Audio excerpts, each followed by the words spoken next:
SS upload ఛానల్స్కి స్వాగతం. నమస్కారం అండి. అందరూ సంతోషంగా ఆరోగ్యంగా బాగుండాలని చెప్పి ఆ దేవుణ్ణి ప్రార్థిస్తున్నాను. దీనికి ముందు వీడియో చూసిన వాళ్ళందరూ కూడా నాకు సపోర్ట్ చేసినందుకు కృతజ్ఞత. ఇంకా చూడని వాళ్ళు కూడా చూడండి, నాకు సపోర్ట్ చేయండి. ఈరోజు చేసే పదార్థము అందరికీ ఇష్టమైనది. వంట ఏమిటో అది మునక్కాయ సాంబారు. ఈరోజు మునక్కాయ సాంబారు తయారు చేయడానికి కావలసిన పదార్థాలు: టమోటా, ఒక ఉల్లిపాయ, మునక్కాయలు,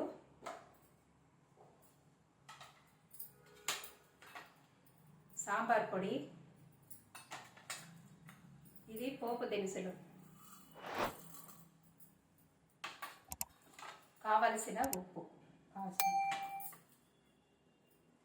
నూనె. ఇంతే, మనం చేద్దానండి పులుసు. మునక్కాయ సాంబార్ ఎలా చేయాలో చూద్దానండి.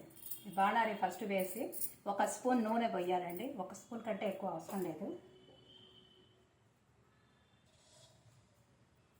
బాగా నూనె కాగే వరకు కొంచెం సేపు ఉండి తర్వాత ఆవాలు, మెంతులు కొంచెం వేయాలండి.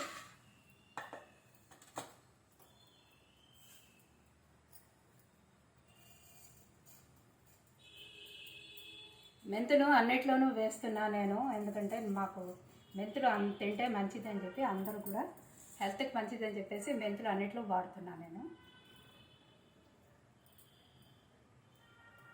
ఇంగువ, మెంతులు ఇవన్నీ చాలా మంచిది ఒంటికి, అందువల్లే నేను ఎక్కువ వాడుతూ ఉన్నాను అన్నిట్లోనూ.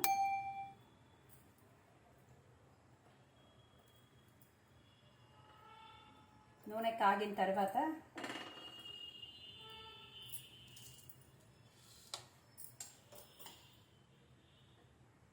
ఇంకా నూనె కాగలేదండి.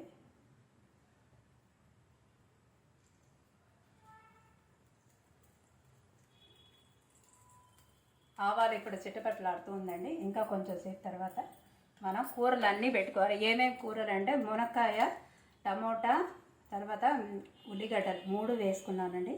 వెల్లుల్లిపాయ ఇంట్రెస్ట్ ఉన్నవాళ్ళు వెల్లుల్లిపాయ కూడా వేసుకోవచ్చు ఇందులో.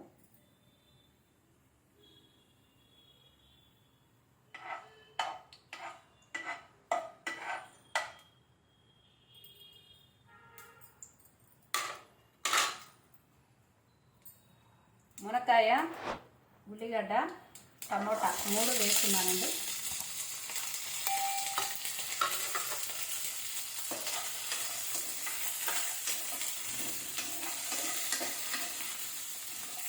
ఒక 2 నిమిషాలు వేగనియాలండి. అప్పుడు ఉల్లిపాయలు కొంచెం కలర్ చేంజ్ అయ్యే వరకు కొంచెం ఫ్రై చేయాలండి నూనెలో. కొంచెం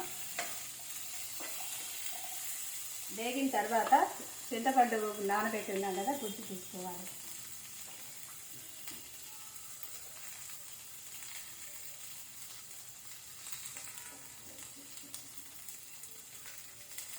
చింతపండు నానబెట్టి ఆ గుజ్జుని తీసి దీంట్లో పొయ్యాలండి.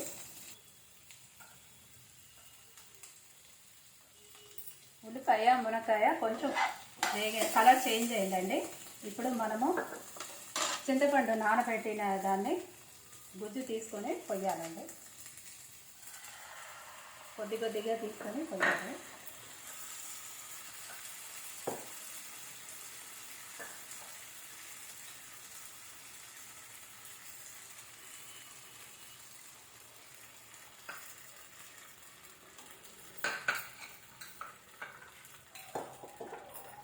పులుపు ఎక్కువ ఉండింది అనుకోండి చింతపండుకు, మనం కొంచెం అనేది చింతపండు వేసుకోవాలి. పులుపు ఎక్కువగా ఉండింది అనుకుంటే తక్కువగా వేసుకోవాలి.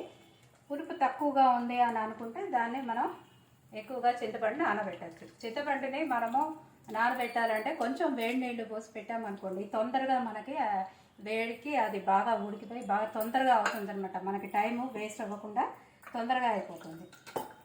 చల్లనీళ్ళు నానబెట్టడం కంటే కూడా వేడి నీళ్ళలో పెట్టామంటే తొందరగా అవుతుంది, మనకి టైం కూడా కలిసి వస్తుంది.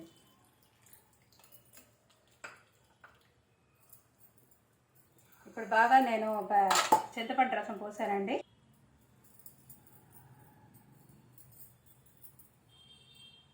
చింతపండు గుజ్జు పోసిన తర్వాత దాంట్లో ఉప్పు వేయాలి. రుచికి తగ్గ ఉప్పు వేయాలి. నేను ఒక 3 స్పూన్లు వేస్తున్నానండి. కొంచెం పసుపు కూడా వేయాలి.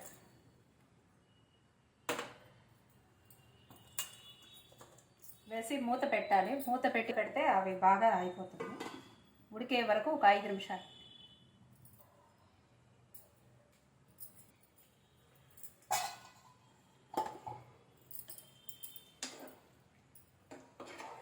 మునక్కాయ బాగా అయిందండి.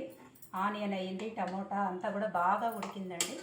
ఇప్పుడు మనం ఏం చేయాలంటే పప్పు కలపాలి. దీంట్లో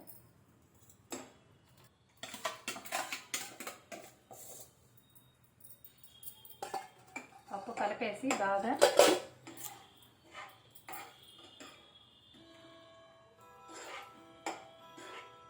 ఒక 2 నిమిషాలు ఉడికించాలండి.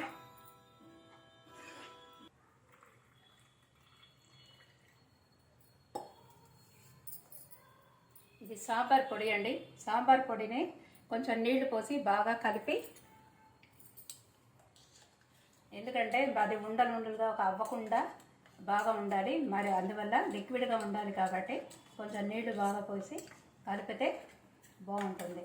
అది ఆ సాంబార్ పొడిని దీంట్లో వేయాలండి.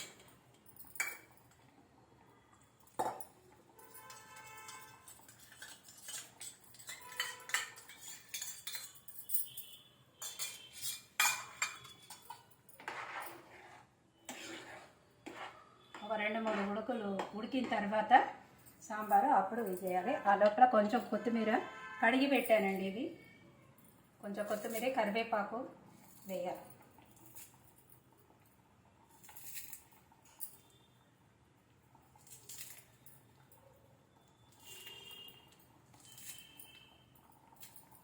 కొత్తిమీరని ఇలా వేస్తే ఏమవుతుందంటే బాగా మంచి వాసన వస్తుంది. అందుకని ఇలా వేయటం.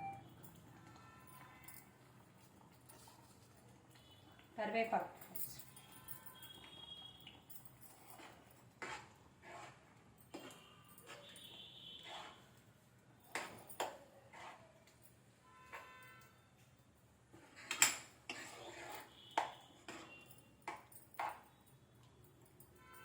ఇది కొంచెం బాగా ఒక 2 సార్లు ఉడకనండి.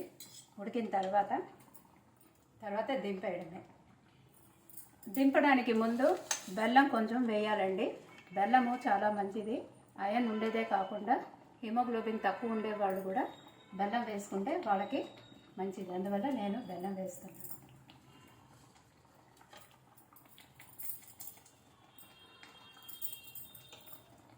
హిమోగ్లోబిన్ తక్కువ ఉన్న వాళ్ళకి రోజు కూడా కూరలో కానీ, సాంబార్లో కానీ, పచ్చళ్ళు కానీ ఏదో రకంగా రోజు కూడా వాళ్ళు బెల్లము రోజు తింటే మంచిదన్నమాట.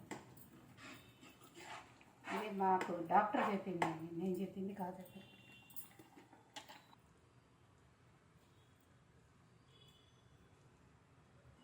మా ఛానల్ని సపోర్ట్ చేయడానికి సబ్స్క్రైబ్ చేయండి. నన్ను ఎంకరేజ్ చేయడానికి లైక్ చేయండి. మీ వాళ్ళందరికీ కూడా చెప్పి షేర్ చేయండి. నమస్కారం.